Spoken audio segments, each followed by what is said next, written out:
Morning, everybody. Grab a cup of coffee and a donut or three, and let's do some switching. Morning, everybody. In the backyard with Chance and Jazzy.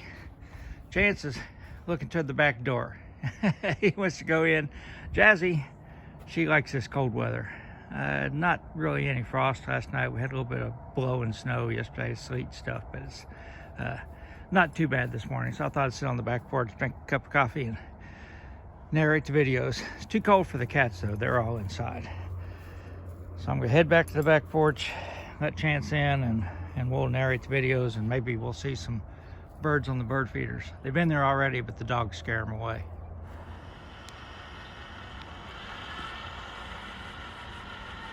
So you're going to see a view you've never seen before, unless you're a long-time subscriber.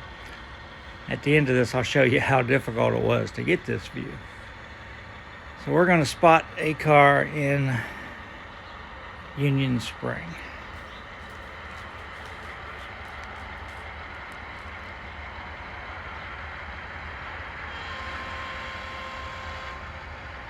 The lettering on Union Spring was exactly how I remember it. And the only place you could really see that lettering was from the US 23 or 35 bypass. It doesn't say that now because it's been taken over by Barber Spring, and the building is just plain now.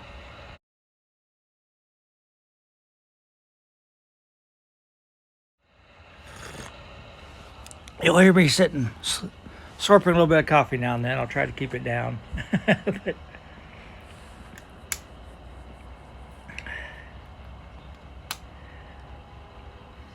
I let the dogs in, but Ferdinand came out, so he's maybe a little vocal. We'll see.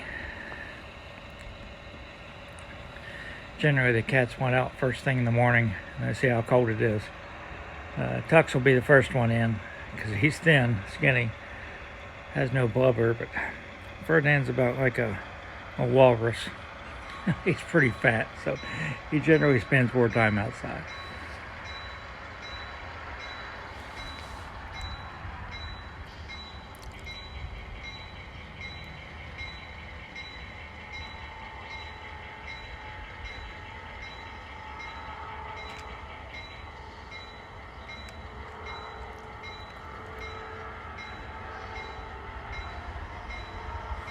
So when Chillicothe was in the other room, this was basically the view I had when you walked in the door.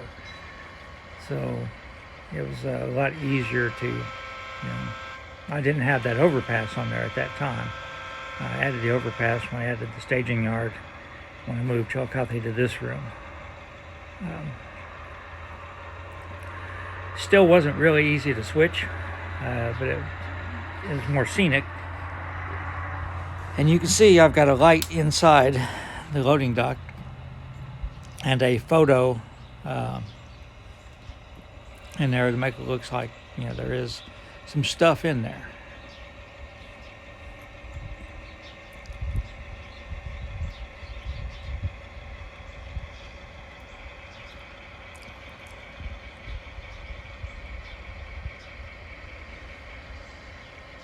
The gondola we just pulled, the rail gon, that's one of the gondolas I modified because they sat too high. So basically I cut the floor out of it, and that floor that you see in there now is just the weight painted flat black. I might eventually try to do something with it, but generally you don't get to see it in this angle, but it looks a whole lot better from the side. Now, it looks more like the gondolas you see going down the track.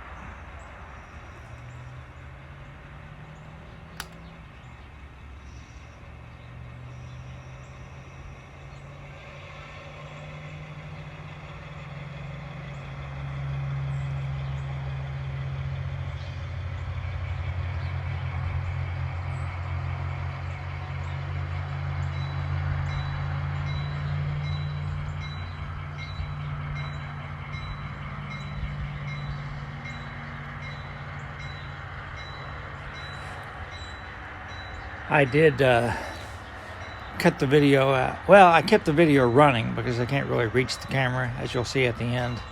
But I did cut out a section here where I'm struggling uncoupling. Because basically I have to look through that covered loading dock and guess where the coupler is. Ferdinand is now pawing on my shoes, or kneading, as you would say. Luckily, he doesn't have front claws.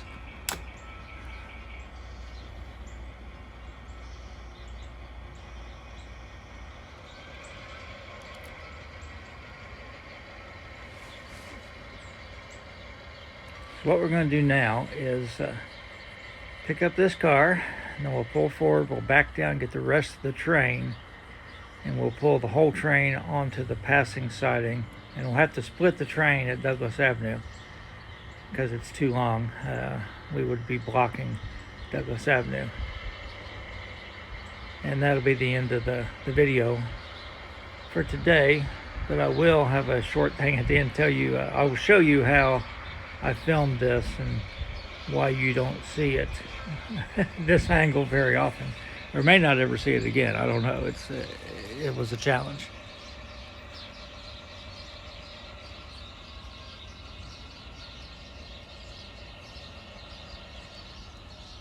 Hopefully you can hear the birds. Not that the dogs are in and Ferdinand's on the porch with me. They haven't come back to the feeders yet, but they're congregating, getting ready to invade.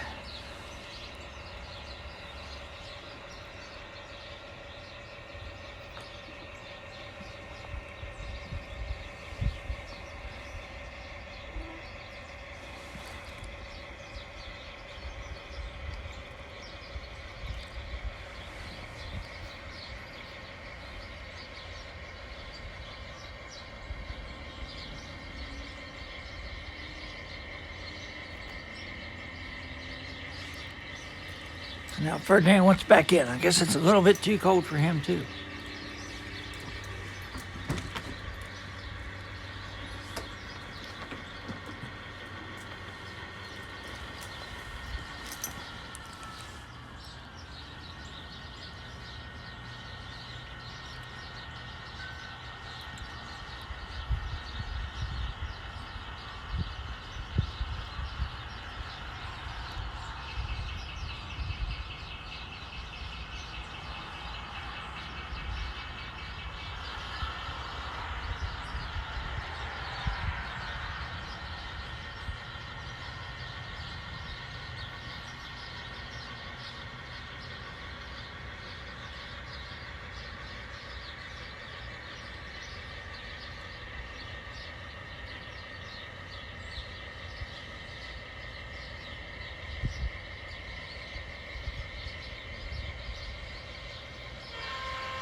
Alright, so as soon as we get up there, we'll split the train right behind the gondola and that yellow boxcar. The last three cars will stay on this side of Douglas Avenue, and they will barely fit, but they fit.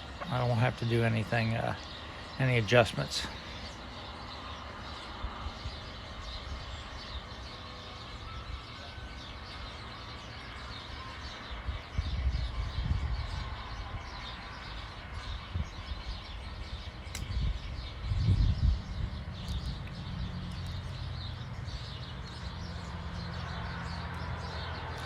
So we'll pull the train up, and now I'll show you what it took to make this video.